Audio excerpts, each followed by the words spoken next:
अस्सलाम वालेकुम, कैसे हैं आप सब। बकरीद करीब है तो हमने सोचा क्यों ना आपके साथ जो है कोई गोश्त की डिश और रेसिपी शेयर की जाए। तो इसके लिए आज हम बना रहे हैं कौरमा। कौरमे के लिए हमने प्याज को कटिंग कर लिया है और साथ साथ हमने प्याज को फ्राई होने के लिए रख दिया है। इसके अंदर हमने 1 पाव से तकरीबन ज़्यादा ऑयल लिया है क्योंकि कौरमे के अंदर ऑयल ज़्यादा जाता है और हम बना रहे हैं 3 पाव का कौरमा। ठीक है जी। और हमने तकरीबन ये जो प्याज ली है ना, ये ली है हमने 1.5 पाव के करीब। आप ये अपनी मर्जी से भी कर सकते हैं। अगर आपको मसाला ज़्यादा करना है तो आप ½ kg प्याज भी ले सकते हैं। ये आपके ऊपर डिपेंड करता है कि अगर आपको कौरमे के अंदर मसाला ज़्यादा चाहिए तो आप प्याज की क्वांटिटी ज़्यादा कर सकते हैं। अच्छा जी, हमने ऑयल को गर्म करने के बाद उसके अंदर प्याज को हमने देखें हल्की आंच पर जो है ना हम इसको फ्राई कर रहे हैं। और जब प्याज का कलर इतना खूबसूरत सा हो जाएगा तो हमने जो है ना निकाल लेना है। इसको पहले निकाला था, ये बाकी निकालने के बाद इसका ये कलर आया है। अच्छा जी, अब मैं आपको इसके खड़े मसाले बता देती हूँ। 3 बड़ी इलायची हैं और ये 3 से 4 जो है दालचीनी के टुकड़े हैं, 7-8 लौंग हैं और तकरीबन 8-10 काली मिर्चें हैं। और साथ ही हम इसमें लेंगे तेज़पत्ता 2 अदद। अब हमने ऑयल के अंदर ये तमाम गरम मसाले को डाल देना है। गोश्त को हमने वॉश करके रख दिया था। ये हमारे पास 3 पाव गोश्त है और अब हमने गोश्त को इसके अंदर डाल देना है। जो हमारे पास ऑयल है ऑयल इसके अंदर इसलिए भी ज़्यादा रखते हैं कि जो हमने प्याज को फ्राई करना होता है वो अच्छे से फ्राई हो। अगर ऑयल कम होगा तो वो अच्छी फ्राई नहीं होती है। अब इसको हमने चलाना है। हमने अदरक लहसुन का पेस्ट डाल देना है 1 टेबल स्पून और इसके बाद हमने इसको भून लेना है बहुत अच्छे से, ताकि लहसुन अदरक के साथ इसको हम भूनें तो इसके अंदर जो है ना फ्लेवर अच्छा आ जाए और इसका कचपन जो है वो भी ख़त्म हो जाए। और हमने इसकी इतनी भुनाई करनी है कि इसका कलर चेंज हो जाए। ये देखिए जी, बहुत अच्छे से हमने गोश्त की भुनाई कर लिया। मैं आपको बाकी के मसाले बता देती हूँ।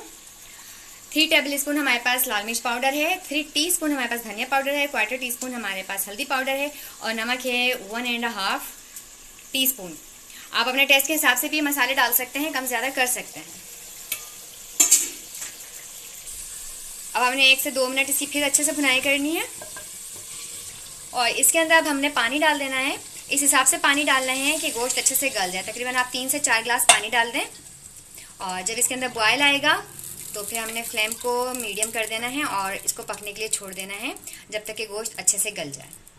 अच्छा जी, हमारे पास ये है सफ़ेद ज़ीरा ½ टीस्पून, 3 हमने हरी इलायची ली है और जी ये देखें जी जावित्री और जायफल, ये हमने दोनों लेनी है। तकरीबन 1/4 टीस्पून के करीब ये है और 1/4 टीस्पून के ही करीब जावित्री है, 1/4 टीस्पून के करीब ही हमारे पास जायफल है। हमने इसको पीस कर इसका पाउडर बना लेना है।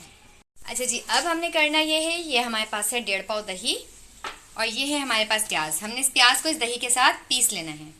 ये जी एक हमने जार लिया है, इसके अंदर दही डाल दी है और अब हम ये डाल रहे हैं प्याज और इसको हमने बहुत अच्छा सा पीस लेना है। ये देखें, इसके बाद जब हम इसको पीस लेंगे तो ये बहुत अच्छा से इस तरह से पेस्ट बन जाएगा। इसको डालना कब है ये मैं आपको बताऊंगी बाद में। अच्छा जी, इस स्टेज पर हमने गोश्त को जो है चेक किया है और गोश्त बिल्कुल गल गया है। अब हमने फ्लेम को हाई कर दिया है ताकि जो इसका ये पानी है ये ड्राई हो जाए। और ये आपको मैंने दिखाया था, साबुत ज़ीरा था, हरी इलायची, जावित्री और जायफल, इसको पीस कर हमने इसका इस तरह से पाउडर बना लिया है। ये देखें जी, इसका पानी तकरीबन ड्राई हो गया है और ये भुनाई की तरफ है। अब हमने जो प्याज और दही को पीसा था हम वो मिक्सचर इसके अंदर डाल देंगे। ये देखिए जी, ये मिक्सचर जो है ना ये हमने इसके अंदर डालना है और अब हमने बहुत अच्छे से इसकी भुनाई करनी है।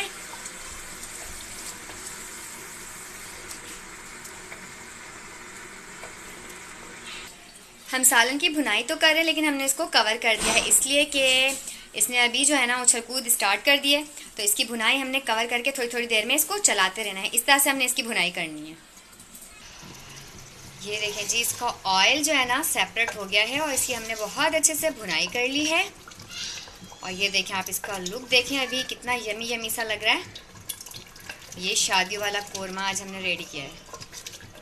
अब हमने करना ये है कि जो हमने वो मसाला पीस कर रखा था, सफ़ेद ज़ीरा, इलायची, जावित्री, जायफल, ये हमने डाल दिया। अब हमने इसको दम लगाना है, लेकिन इससे पहले हमने इसके अंदर गरम मसाला पाउडर भी ऐड करना है और इसके बाद हम इसको 2 से 3 मिनट के लिए दम लगा देंगे। 1/4 टीस्पून के करीब हमने इसमें गरम मसाला पाउडर डाल दिया। बस इसको कवर करके अब हमने दम लगा देना है। हमने 1/4 टीस्पून के करीब इसके अंदर रूह क्या कहते हैं इसको, रूहे केवड़ा, रूहे केवड़ा, ये देखें जी, ये हमने डाला है इसके अंदर 1/4 टीस्पून के करीब। और अब हमने इसको दम लगा देना है कवर करके। ये जी हम करते हैं, इसको चेक करते हैं। अब हमने कर दिया फ्लेम को ऑफ। इसको मिक्स करके अच्छी तरह से आपको सर्व करके दिखाते हैं।